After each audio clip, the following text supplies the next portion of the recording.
Welcome to another exciting episode of the Insurance Untangled Podcast. My name is Ben Tuinei, and I'm one of the co-hosts of this podcast that's dedicated to helping practices that are tangled up with insurance.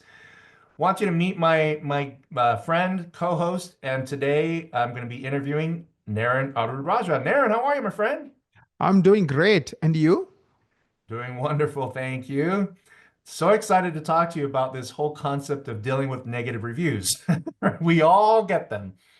And it's certainly one of those things that we could all use a refresher and a new course and a sort of new direction on how to deal with these negative reviews. So let's dive right into it, Aaron. So the topic again is, what do you do with negative reviews, right? So first question, Aaron, is should practices, especially those that have not yet set up their Google profiles or don't even know that they have one, should a practice expect to get negative reviews throughout their lifetime? Yes. I do think this is a great question to start with, because negative reviews keep doctors at night. And I do think the simple short answer is, yes, you as a practice owner should expect to get negative reviews, because it's just reality of life, right? You can please most people, but you can't please every single person all the time. A lot of times it doesn't even have anything to do with you. I'm talking about genuine negative reviews. Perhaps they're having a bad day and you just happen to be the wrong place at the wrong time, or your practice was the wrong part of that day for them, and they're pretty pissed off, right? But then you also have your disgruntled employee is trying to hurt you, or your competition trying to hurt you. Those are like negative reviews that really shouldn't belong. So those are like things that's going to happen. So I think the step one is to like not get stressed out about it, not worry about it. It's like I love that serenity prayer, right?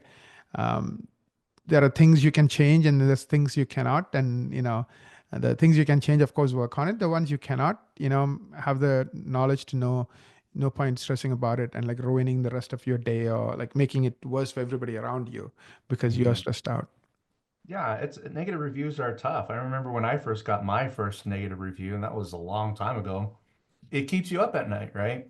Yeah. And had I known what I know now about how to deal with things outside of your control, it would have saved me many sleepless nights, right? We all wake up at night staring at that one negative review and then hating ourselves, right? Saying, man, I really suck, man.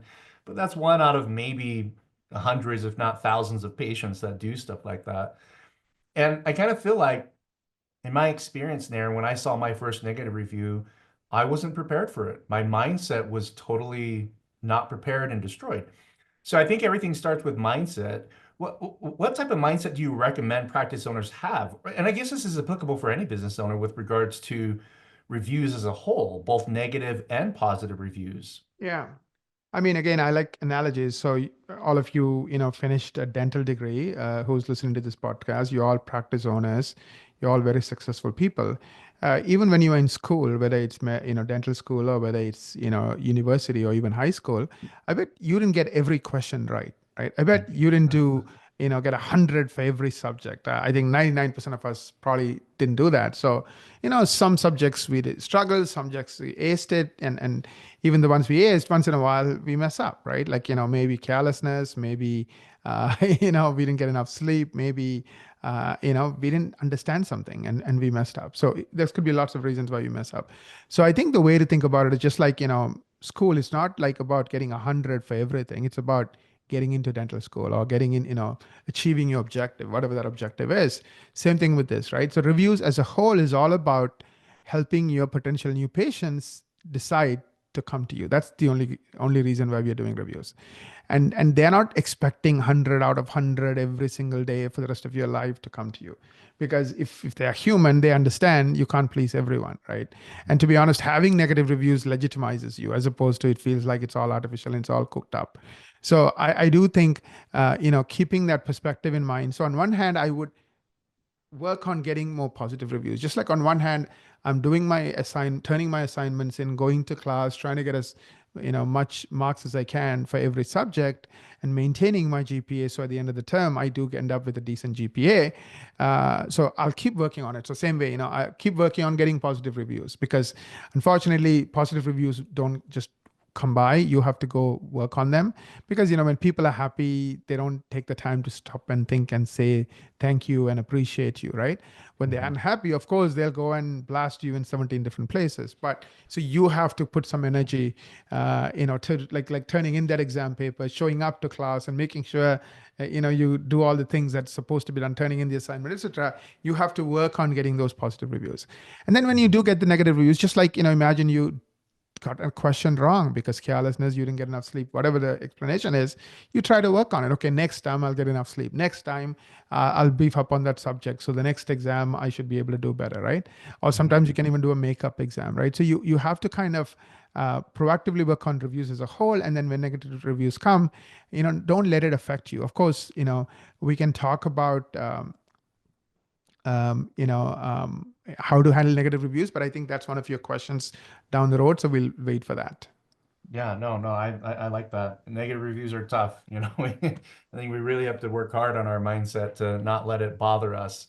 We deal with human beings, and naturally human beings means there's sometimes going to be conflict, right? You can Right. never escape conflict no matter who you are.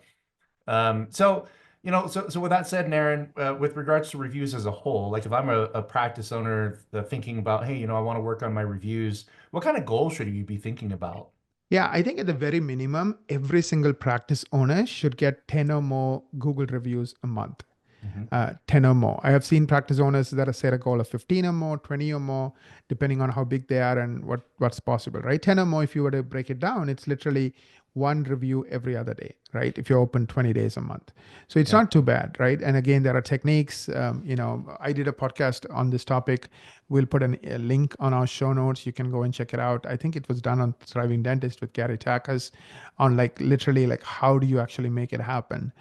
So, set a target of 10 or more, assign a champion, meaning somebody responsible who's working on it daily. And then, say, hey, if you achieve it, you, the champion, get XYZ, meaning $100, $200. If you get 10, then like, if you say 100 for 10 and then 200 for, 15 or 20, the stretch goal. And then you also have a team helping. So, for example, whoever has the relationship with the patient would be the one asking for the review. So set a goal, have a champion who works on it daily, and then celebrate. That's my short answer. And I think that's really the goal that I would go for, minimum 10 every Yeah, single. that's awesome. 10 a month, 10 a month.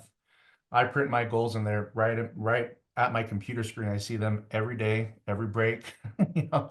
And since I started doing that, naturally the improvements are noticeable, right? When you measure them, especially.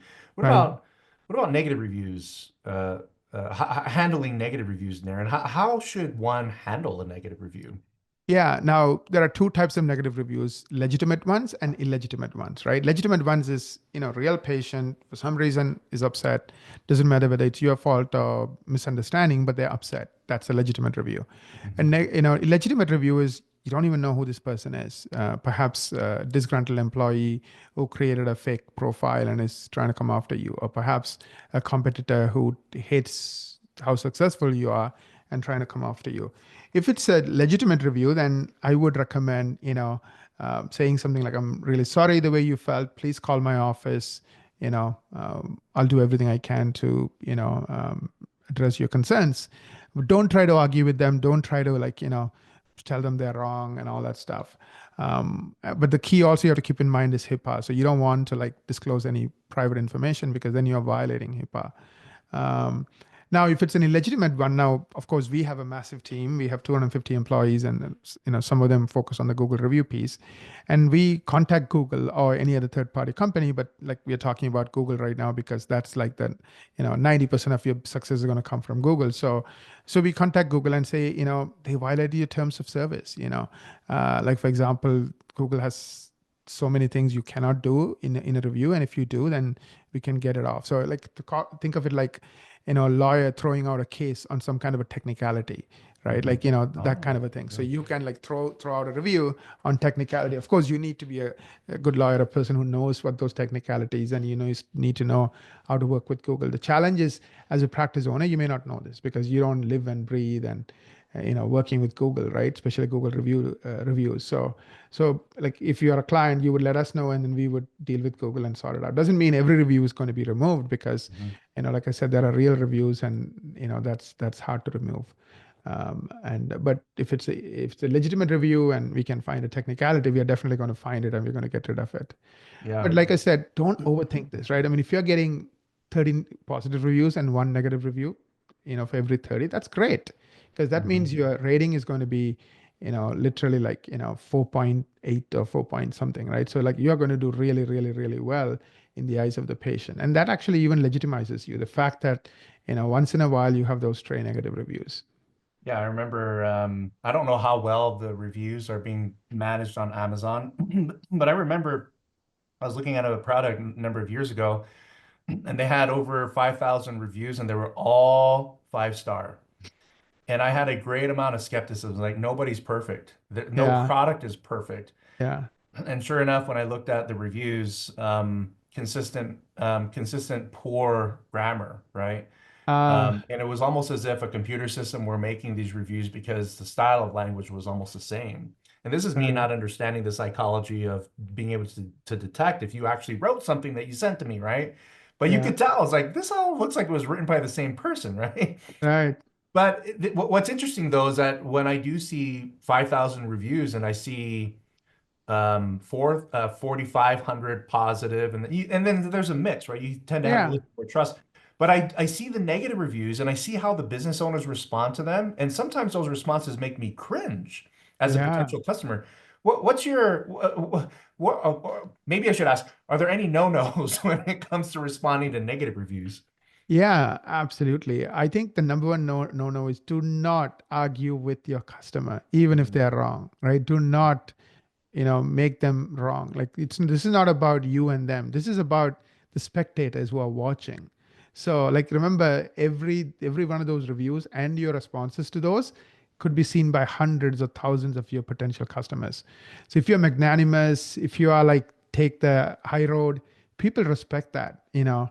versus telling them they're full of, like the customer is wrong and this and that and blah blah blah blah blah blah. Like, take the, take that approach. And the second thing is, that's the way you respond to them. Like, no, right? Do not argue, do not fight, and try to take it offline. Like, try to have them call you. Like, just literally say, "Hey, call our office."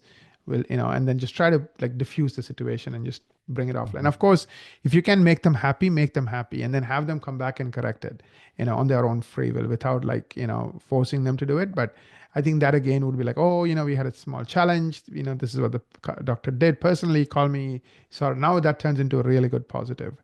Um, now, the other no-no is like I already alluded to is do not let this affect your psyche. Doctors are perfectionists. It can drive you up the wall. I've seen like doctors like calling me and getting so stressed out about, one of these reviews.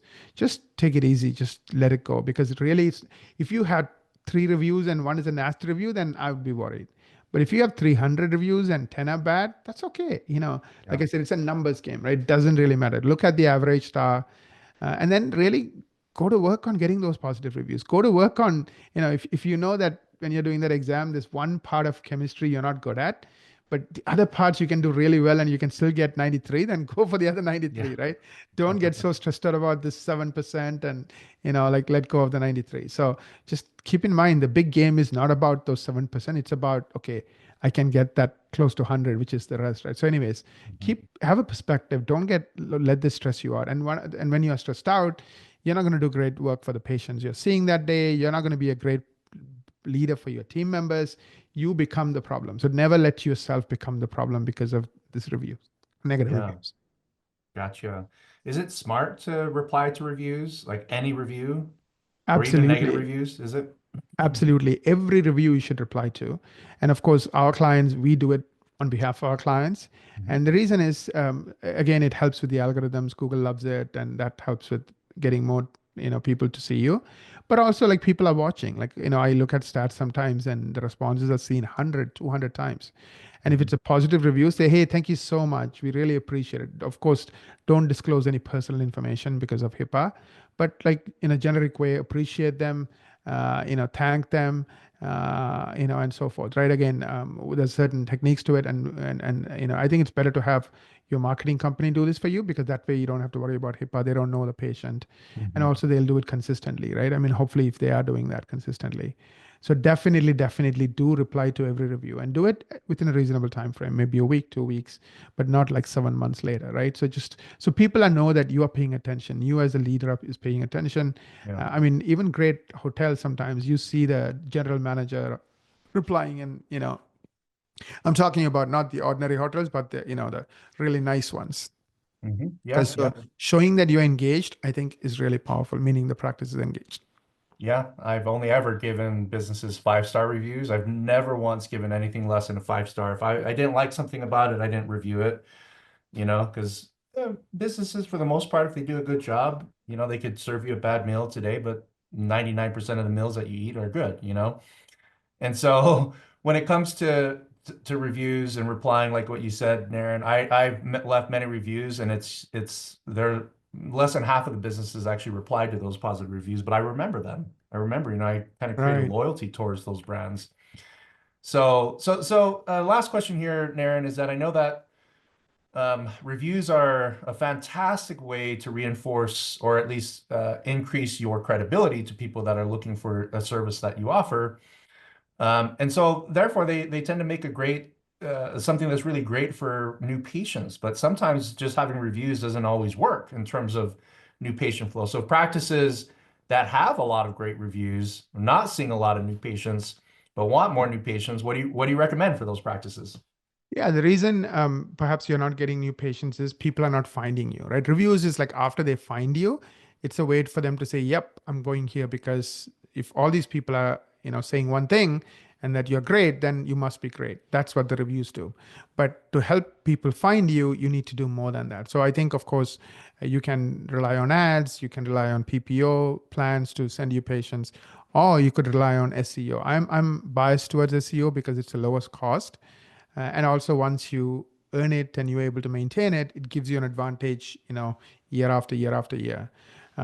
Cost wise, compared to ads, it's like 20% of the cost. And with PPO plans, it's like 3% of the cost. So instead of $100, if you're with PPO plans to get a new patient, you'll spend $3. So now we help with clients with that. So definitely you can book what we call a marketing strategy meeting.